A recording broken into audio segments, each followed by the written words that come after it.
I'll try to. There wasn't much questions on the actual regulations themselves, but in relation to the stuff that was raised,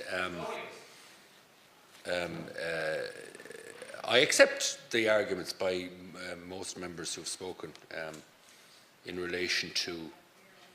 I'd prefer that the government made a decision quicker, but I don't sadly decide when the government takes particular decisions. But my points at the start were essentially outlining the fact that the public information campaign for this will coincide with the referendum and with many other referendums that we have, and that the public information campaign that the government will lead through the three local authorities in question will have to be balanced in relation to the judgments in McKenna and McChrystal.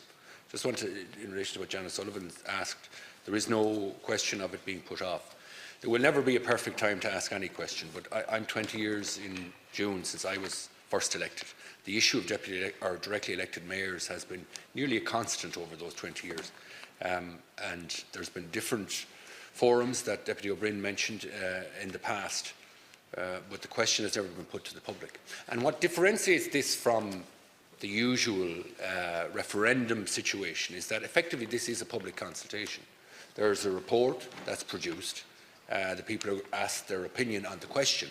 The Oireachtas, both houses, will decide within 2 years of the plebiscites what the legislation will be on pay and the full rollout of functions. We're asking the public, do they believe in the proposal of directly elected mayors, and here is what we think the role and the pay and the functions will be.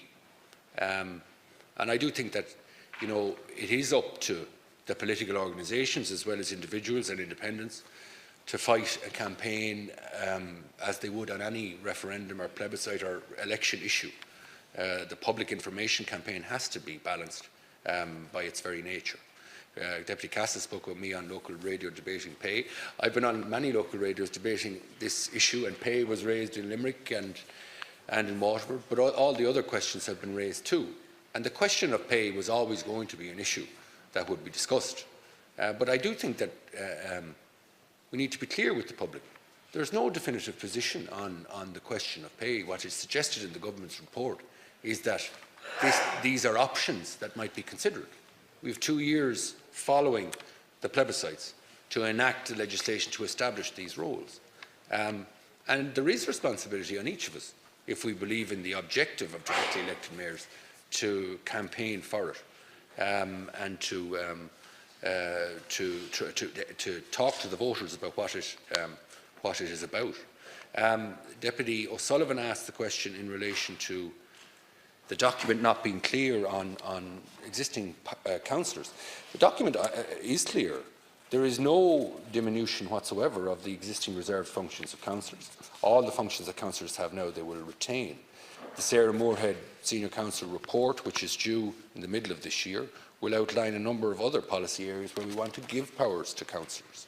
But again, just to be clear, there is no proposal in this document or from government. And this is where Deputy McGrath, I often have rows with him about different issues, but he spoke about this government, I don't want to quote him correctly, has taken an axe to local government powers. Not a single power has been removed from local authority members in the 18 months or whatever it is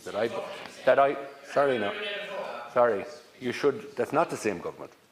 Well, it isn't. So, Deputy, please.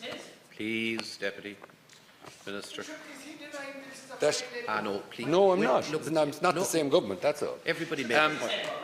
No, deputies, please. You made your point. Will you let the Minister answer, please? They don't like the answer. Deny who is that? Please, go on. Yes. The question that Deputy Collins asked in relation to Cork, I mean, the government made a decision over 12 months ago that the question would be put in the 3 local authority areas that the plebiscites are being asked. But ultimately, it is the objective of government that every local authority would be looking at having a directly elected mayor if the question is successful in the 3 areas where the plebiscite is being held. And it will be similar to other jurisdictions where it's a learning process as well. different in the UK, for example, our nearest neighbour. We often